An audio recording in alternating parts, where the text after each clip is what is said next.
consequences, because consequences are far-fetched. There are consequences on the mother as well as the baby or the growing fetus.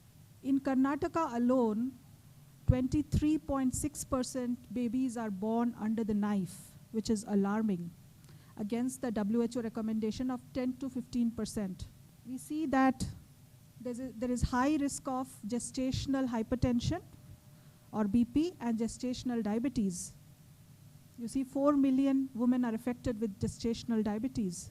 There is 2.5-fold increase in preeclampsia. And preeclampsia is a condition where there is accumulation of protein in the blood urine. And the hands and legs get swollen. It might become quite serious at times. There is increased rate of spontaneous abortions or miscarriages. And there are postpartum blues, postpartum depression, postpartum psychosis.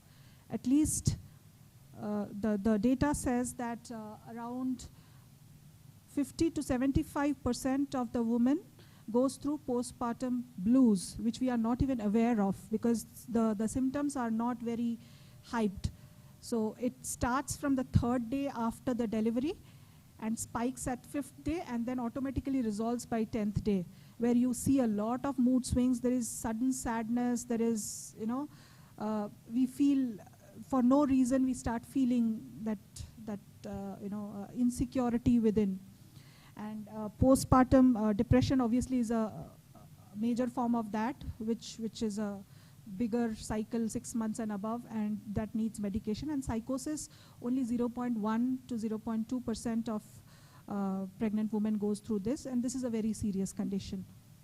So, but that happens to very limited people. And there could be increased suicidal risk. There could be addictions as a coping mechanism that many women resort to. And then most alarming is what is the impact on the baby or the fetus. As you see, there is alterations in fetal heart rate variability. That means the fetus is at distress.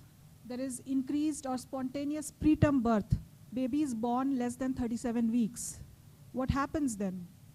They miss on the rich nourishment of the placenta. And when that happens, they are more susceptible to infections. They can develop breathing problems later on in their lives, like asthma or bronchitis. And then there is impaired neonatal stress regulation, which again, causes them to become more hyperactive. We have ADHD and those kind of problems, autism and those kind of problems in today's days. There could be reduced gray matter, which again impacts the performance of the student or the child in the school or in the home. Language development, social development is fairly slower. And there are a few others that I have mentioned there. So you see, these are something which is really alarming. And we really need to do something about it. Most of the time, we take life as it comes and say that it is destiny or fate. Wise man has said, we are the powerful creator of our own reality.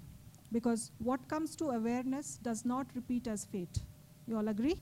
And ignorance is not bliss. Ignorance is actually sin.